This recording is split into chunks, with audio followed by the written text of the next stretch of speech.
Hi friends, welcome back to my channel. ಇವತ್ತಿನ ವ್ಲಾಗ್ನ ನಾನು ಆಫ್ಟರ್ನೂನಿಂದ ಸ್ಟಾರ್ಟ್ ಮಾಡ್ತಾ ಇದ್ದೀನಿ. ಇವಾಗ ಟೈಮು 12 ಗಂಟೆ ಆಗಿದೆ. ಇವತ್ತು ನಾನೀಗ ಕರ್ಬೂಜ ಜ್ಯೂಸ್ ಮಾಡೋಣ ಅಂತ ಮಾಡ್ತಾಯಿದ್ದೀನಿ. ಬಿಸಿಲಂತೂ ಹೆವಿ ಇದೆಯಲ್ಲ, ಹಾಗಾಗಿ ಕರ್ಬೂಜ ಜ್ಯೂಸ್ ತುಂಬ ತಂಪಲ್ವಾ, ಬಿಸಿಲು ಟೈಮಲ್ಲಿ ಕುಡಿದ್ರೆ ತುಂಬ ಚೆನ್ನಾಗಾಗುತ್ತೆ. ಅದಕ್ಕೆ ಇವಾಗ ಎಲ್ಲ ಕರ್ಬೂಜನೆಲ್ಲ ಕಟ್ ಮಾಡಿಕೊಂಡು ನೀಟಾಗಿ ಜ್ಯೂಸ್ ಮಾಡೋಣ ಅಂತೆಲ್ಲ ರೆಡಿ ಮಾಡಿ ಇಟ್ಕೊಂಡಿದ್ದೀನಿ. ಸಿಂಪಲಾಗಿ ಮಾಡ್ಬೋದು ಕರ್ಬೂಜ ಜ್ಯೂಸು, ತುಂಬ ಚೆನ್ನಾಗಿರುತ್ತೆ. ಹಾಗೆ ಹೆಲ್ತಿಗೆ ಕೂಡ ತುಂಬ ಬೆನಿಫಿಟ್ ಇದೆ ಇದರಿಂದ. ಈಗ ಫಸ್ಟಿಗೆ ನಾನು ಇದನ್ನೆಲ್ಲ ಕಟ್ ಮಾಡಿ ರೆಡಿ ಮಾಡಿಕೊಂಡೆ. ಹಾಗೆ ಇದಕ್ಕೆ ಹಾಲು ಹಾಕಿ ಕೂಡ ಮಾಡ್ಬೋದು ಜ್ಯೂಸಿಗೆ, ಇಲ್ಲಾಂದರೆ ನೀರು ಹಾಕಿ ಕೂಡ ಮಾಡ್ಬೋದು. ಹಾಲು ಹಾಕಿ ಮಾಡಿದರೂ ಚೆನ್ನಾಗಿರುತ್ತೆ, ನೀರು ಹಾಕಿ ಮಾಡಿದ್ರೂ ಚೆನ್ನಾಗಿರುತ್ತೆ. ನಾನಿವತ್ತು ನೀರು ಯೂಸ್ ಮಾಡಿಕೊಂಡು ಜ್ಯೂಸ್ ಮಾಡ್ತಾಯಿದ್ದೀನಿ. ಇದಕ್ಕೆ ಕರ್ಬೂಜ, ಹಾಗೆ ಅದಕ್ಕೆ ಸ್ವಲ್ಪ ನೀರು, ನೆಕ್ಸ್ಟ್ ಇದೊಂದು 2 ಟೇಬಲ್ ಸ್ಪೂನ್ ಸಕ್ಕರೆ ಹಾಕೋತಾ ಇದ್ದೀನಿ. ಕೆಲವರು ಸಕ್ಕರೆ ಹಾಕ್ಕೊಳ್ಳಲ್ಲ, ಹಾಗೆ ಮಾಡ್ತಾರೆ. ನಾನಿವತ್ತು ಸಕ್ಕರೆ ಹಾಕ್ಕೊಂಡು ಮಾಡ್ತಾಯಿದ್ದೀನಿ.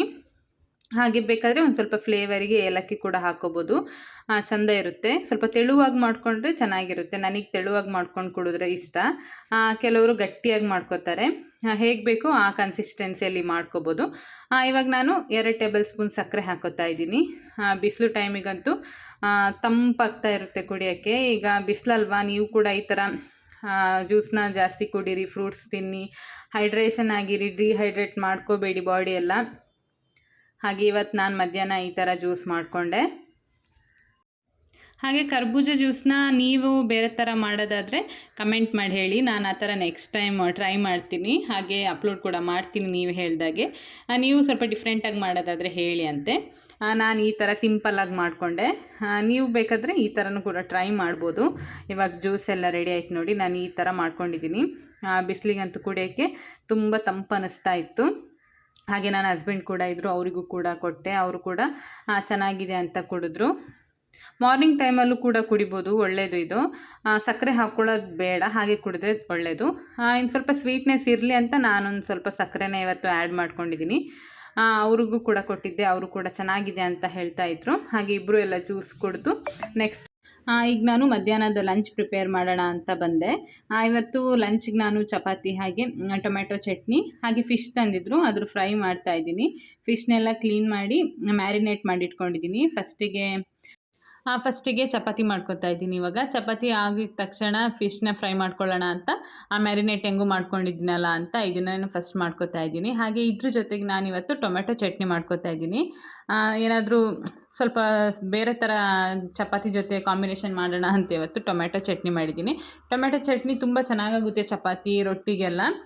ಹಾಗೆ ಇವತ್ತು ಮಧ್ಯಾಹ್ನ ಸಿಂಪಲ್ಲಾಗಿರಲಿ ಅಂತ ಟೊಮೆಟೊ ಚಟ್ನಿ ಮಾಡಿದ್ದೆ, ಅದು ಕೂಡ ಚೆನ್ನಾಗಾಗಿತ್ತು. ಈಗ ಚಪಾತಿ ಫಸ್ಟಿಗೆಲ್ಲ ಮುಗೀತು ಮಾಡಿಕೊಂಡು, ಈಗ ನೆಕ್ಸ್ಟ್ ಫಿಶ್ ಫ್ರೈಗೆ ಇಡಬೇಕು. ಫಿಶ್ ಎಲ್ಲ ಚೆನ್ನಾಗಿ ಮ್ಯಾರಿನೇಟ್ ಆಗಿದೆ. ನಾನು ಇದನ್ನು ಒಂದು 1/2 ಅವರ್ ಮುಂಚೆನೇ ಎಲ್ಲ ಮ್ಯಾರಿನೇಟ್ ಮಾಡಿ ಇಟ್ಟಿದ್ದೆ. ಇವತ್ತು ಕೊಡ್ಡೈ ಫಿಶ್ ತಂದಿದ್ರು, ಇದು ಚೆನ್ನಾಗಿರುತ್ತೆ. ಹಾಗೆ ನಾನು ಇವಾಗ ಫಿಶ್ ಫ್ರೈ ಕೂಡ ತವ ಕಾಯಕ್ಕೆ ಇಟ್ಟಿದ್ದೀನಿ. ಎಣ್ಣೆ ಎಲ್ಲ ಚೆನ್ನಾಗಿ ಕಾದ್ಮೇಲೆ ಫಿಶ್ನ ಹಾಕೋತೀನಿ. ನಾನು ಈ ಕೊಡ್ಡೈ ಫಿಶ್ ಎಲ್ಲ ತಂದಾಗ ಜಾಸ್ತಿ ಸಾಂಬಾರು ಆ ಥರ ಎಲ್ಲ ಮಾಡೋಕ್ಕೆ ಹೋಗಲ್ಲ, ಫ್ರೈನೇ ಮಾಡ್ತೀನಿ. ನನಗೆ ಈ ಫಿಶಲ್ಲಿ ಫ್ರೈ ಮಾಡೋಕ್ಕೆ ಇಷ್ಟ ಆಗುತ್ತೆ. ಈಗ ಫಿಶ್ ಎಲ್ಲ ಹಾಕ್ಕೊಂಡಿದ್ದೀನಿ. ಹಾಗೆ ಫಿಶ್ ಫ್ರೈ ಕೂಡ ಅಷ್ಟೇ ತುಂಬ ಚೆನ್ನಾಗಾಗಿತ್ತು. ಎಲ್ಲ ಮಸಾಲೆ, ಉಪ್ಪು, ಖಾರ ಎಲ್ಲ ನೀಟಾಗಿ ಹಿಡಿದಿತ್ತು. ತಿನ್ನುವಾಗ ಚೆನ್ನಾಗಾಗ್ತಾಯಿತ್ತು. ಈಗ ಫಿಶ್ ಫ್ರೈ ಕೂಡ ರೆಡಿ ಆಯಿತು. ಎಲ್ಲದೂ ಕೂಡ ಅಡುಗೆ ಫುಲ್ ರೆಡಿ ಆಯಿತು. ಈಗ ಊಟ ಮುಗಿಸಿದ್ರೆ ಮಧ್ಯಾಹ್ನದ ಲಂಚ್ ಕೂಡ ಮುಗಿಯುತ್ತೆ. ಹಾಗೆ ಟೊಮೆಟೊ ಚಟ್ನಿ ಅಷ್ಟೇ ತುಂಬ ಚೆನ್ನಾಗಿ ಬಂದಿತ್ತು. ಚಪಾತಿ ಜೊತೆಗೆ ತುಂಬ ಟೇಸ್ಟಿ ಆಗ್ತಾಯಿತ್ತು ತಿನ್ನುವಾಗ. ಟೊಮೆಟೊ ಚಟ್ನಿ ರೆಸಿಪಿ ಹಾಕಿಲ್ಲ, ನಿಮಗೆ ಬೇಕು ಅಂದರೆ ಕಮೆಂಟ್ ಮಾಡಿ. ನಾನು ನೆಕ್ಸ್ಟ್ ವ್ಲಾಗಲ್ಲಿ ಟೊಮೆಟೊ ಚಟ್ನಿ ರೆಸಿಪಿ ಹಾಕ್ತೀನಿ, ತುಂಬ ಚೆನ್ನಾಗಿರುತ್ತೆ ಅದು ಕೂಡ. ಫಿಶ್ ನೋಡಿ, ನೀವೇ ನೋಡ್ತಾ ಇದ್ದೀರಿ ಎಷ್ಟು ಚೆನ್ನಾಗಿದೆ ಅಂತ. ಹಾಗೆ ನಾನು ನನ್ನ ಹಸ್ಬೆಂಡ್ ಇಬ್ಬರಿಗೂ ಬಡಿಸ್ಕೊಂಡು ಎಲ್ಲ ಊಟ ಮಾಡ್ತಾಯಿದ್ದೀವಿ.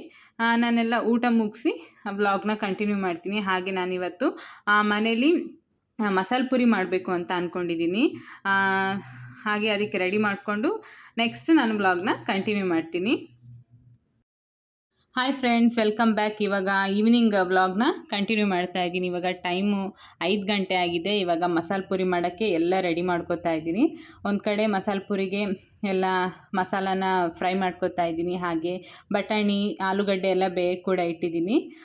ಇವಾಗ ಮಸಾಲನೆಲ್ಲ ಚೆನ್ನಾಗಿ ಗ್ರೈಂಡ್ ಮಾಡ್ಕೊಂಡಿದ್ದೀನಿ. ನನಗೆ ಮಸಾಲೆ ಪುರಿ ಅಂದರೆ ತುಂಬ ಇಷ್ಟ ಆಗುತ್ತೆ.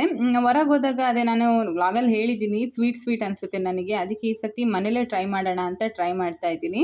ನಾನು ಎಕ್ಸ್ಪೆಕ್ಟ್ ಮಾಡಿದ್ದಕ್ಕಿಂತ ತುಂಬ ಚೆನ್ನಾಗಿ ಬಂದಿತ್ತು ಮಸಾಲೆ ಪುರಿ. ನಾನು ಹೇಗೆ ಬರುತ್ತೆ ನೋಡಿ ನೆಕ್ಸ್ಟ್ ಇದನ್ನು ರೆಸಿಪಿ ಅಪ್ಲೋಡ್ ಮಾಡೋಣ ಅಂತ ಇದ್ದೆ. ಆದರೆ ತುಂಬ ಚೆನ್ನಾಗಾಗಿತ್ತು. ನಿಮಗೆ ಈ ರೆಸಿಪಿ ಬೇಕು ಅಂದರೆ ಕಮೆಂಟ್ ಮಾಡಿ ಹೇಳಿ. ಇನ್ನೊಂದು ಸತಿ ಮಾಡಿ ಕೂಡ ರೆಸಿಪಿನ ನಾನು ನಿಮಗೆ ಶೇರ್ ಮಾಡ್ತೀನಿ. ಇವಾಗ ನಾನು ಪೂರಿ ಕೂಡ ತರಿಸಿದ್ದೆ ಅಲ್ಲ, ಇದನ್ನು ಕೂಡ ಫ್ರೈ ಮಾಡ್ಕೊತಾ ಇದ್ದೀನಿ ಎಣ್ಣೆಯಲ್ಲಿ. ಬಿಸಿ ಬಿಸಿಯಾಗಿ ಈವ್ನಿಂಗ್ ಟೈಮಲ್ಲಿ ತಿನ್ನೋಕ್ಕೆ ಚೆನ್ನಾಗಾಗುತ್ತೆ. ಇವತ್ತು ಮಳೆ ಕೂಡ ಬಂತು ಇಲ್ಲಿ. ಚೆನ್ನಾಗಿತ್ತು ಮಳೆ ಬರೋ ಟೈಮಲ್ಲಿ ಪಾನಿಪುರಿ, ಮಸಾಲೆ ಪುರಿ ಎಲ್ಲ ತಿನ್ನೋಕ್ಕೆ. ಹಾಗೆ ಎಲ್ಲ ಮಾಡ್ತಾ ಇರೋ ಅರ್ಜೆಂಟಲ್ಲಿ ಅಡುಗೆ ರೂಮೆಲ್ಲ ಒಂದು ಸ್ವಲ್ಪ ಮೆಸ್ಸಿ ಮಾಡ್ಕೊಂಡಿದ್ದೀನಿ. ಇವಾಗ ಎಲ್ಲ ಕೂಡ ರೆಡಿ ಆಯಿತು. ಎಷ್ಟು ಚೆನ್ನಾಗಾಗಿತ್ತು ಅಂದರೆ ತುಂಬ ಚೆನ್ನಾಗಾಗಿತ್ತು. ನಾನು ಇಷ್ಟು ಚೆನ್ನಾಗಾಗುತ್ತೆ ಅಂತ ಅಂದ್ಕೊಂಡಿರಲಿಲ್ಲ. ಈ ಮಸಾಲ ಉಂಟಲ್ಲ ಅದಂತೂ ತುಂಬ ಚೆನ್ನಾಗಿತ್ತು. ಕಲ್ಲರು ಅಷ್ಟೇ ತುಂಬ ಚೆನ್ನಾಗಿತ್ತು. ಮನೇಲೇ ಮಾಡಿರೋದೆಲ್ಲ ಹೆಲ್ದಿಯಾಗಿ ಕೂಡ ಇತ್ತು. ಹಾಗೆ ನಾನು ಮಸಾಲೆ ಪುರಿ ತಿನ್ನುವಾಗ ಗೋಲ್ಗಪ್ಪ ಬೇಕು ಅಂತ ಅನಿಸ್ಬಹುದು ಅಂತ ಅದಕ್ಕೂ ಕೂಡ ಆಲೂಗಡ್ಡೆ ಬೇಯಿಸ್ಕೊಂಡಿದ್ನಲ್ಲ, ಅದನ್ನು ಒಂಚೂರು ಚಾಟ್ ಮಸಾಲ ಎಲ್ಲ ಹಾಕಿ ಅದಕ್ಕೂ ಕೂಡ ಒಂದು ಸ್ವಲ್ಪ ಪಲ್ಯ ಥರ ರೆಡಿ ಮಾಡ್ಕೊಂಡಿದ್ದೀನಿ. ಹಾಗೆ ಪಾನಿ ಕೂಡ ಮಾಡ್ಕೊಂಡಿದ್ದೀನಿ. ನೋಡಿ ಎಲ್ಲ ರೆಡಿಯಾಗಿದೆ. ಮಿಕ್ಸ್ಚರು, ಕ್ಯಾರೆಟು, ಈರುಳ್ಳಿ, ಹಾಗೆ ಟೊಮ್ಯಾಟೊ, ಹಾಗೆ ಗೋಲ್ಗಪ್ಪಕ್ಕೆ ಅದು ಪಲ್ಯ ಎಲ್ಲ ರೆಡಿ ಮಾಡ್ಕೊಂಡಿದ್ದೆ. ಹಾಗೆ ತುಂಬ ಚೆನ್ನಾಗಿತ್ತು. ಹೇಳಿದೆ ಅಲ್ಲ, ರೆಸಿಪಿ ಬೇಕು ಅಂದರೆ ಹೇಳಿ. ಇವಾಗ ನಾನು ಎಲ್ಲ ತೊಗೊಬಂದು ಮುಂದೆ ಇಟ್ಕೊಂಡಿದ್ದೀನಿ. ನನ್ನ ಹಸ್ಬೆಂಡ್ ಕೂಡ ಇದ್ದರು ಮನೇಲಿ. ಕೂಡ ಹೇಳ್ತಾ ಇದ್ರು ಇದೆಲ್ಲ ರೆಡಿ ಮಾಡ್ಕೊಳ್ಳೋಷ್ಟರಿಗೆ ಎಷ್ಟು ಚೆನ್ನಾಗಿ ಅರೋಮ ಬರ್ತಾ ಇದೆ, ತುಂಬ ಚೆನ್ನಾಗಿದೆ ಅಂತ. ಟೇಸ್ಟ್ ಹೇಗಿದೆ ನೋಡೋಣ ಅಂತ ಇದ್ರು. ಟೇಸ್ಟು ತುಂಬ ಚೆನ್ನಾಗಿರುತ್ತೆ ಅಂತ ಹೇಳ್ತಾ ಇದ್ದೆ ನಾನು. ಇವಾಗ ನಾನೊಂದು ಪ್ಲೇಟಿಗೆ ಹಾಕಿ ಇದನ್ನು ಸರ್ವ್ ಮಾಡ್ತಾ ಇದ್ದೀನಿ. ಫಸ್ಟಿಗೆ ಪೂರಿ ಎಲ್ಲ ಒಡ್ಕೊಂಡು ನೆಕ್ಸ್ಟ್ ಅದಕ್ಕೆ ಬಟಾಣಿ, ಈರುಳ್ಳಿ ಅದನ್ನೆಲ್ಲ ಹಾಕ್ಕೊಂಡು ನೆಕ್ಸ್ಟ್ ಮಸಾಲ ಹಾಕೋತಾ ಇದ್ದೀನಿ. ಮಸಾಲ ತುಂಬ ಚೆನ್ನಾಗಿತ್ತು. ನಾನೊಂದು ಸ್ವಲ್ಪ ತಿಕ್ಕಾಗೆ ಇಟ್ಟಿದ್ದೀನಿ. ನೀವು ಸ್ವಲ್ಪ ತೆಳುವು ಆಗಬೇಕಾದ್ರೂ ಮಾಡ್ಕೋಬೋದು. ನಾನು ಹೀಗೆ ತಿಕ್ಕಾಗಿತ್ತಲ್ಲ ಹಾಗೆ ಇರಲಿ ಅಂತ ಇದ್ದೆ. ತುಂಬ ಚೆನ್ನಾಗಿತ್ತು. ಮಿಕ್ಸ್ಚರ್ ಹಾಕ್ಕೊಂಡು ತಿಂತಾಯಿದ್ರೆ ಅಂತೂ ಮಸಾಲೆ ಪುರಿ ಅಷ್ಟು ಚೆನ್ನಾಗಾಗಿತ್ತು ನಿಜ ಹೇಳಬೇಕು ಅಂದರೆ. ನನಗಂತೂ ತುಂಬ ಇಷ್ಟ ಆಯಿತು. ಹೊರಗೆ ಹೋಗಿ ತಿಂದು ಚೆನ್ನಾಗಿಲ್ಲ ಅನ್ನೋಕ್ಕಿಂತ ಬದಲು ಮನೇಲೇ ಮಾಡ್ಕೊಂಡು ತಿಂದರೆ ಚೆನ್ನಾಗಿರುತ್ತಲ್ಲ ಅಂತ ಅನ್ನಿಸ್ತು ನನಗೆ.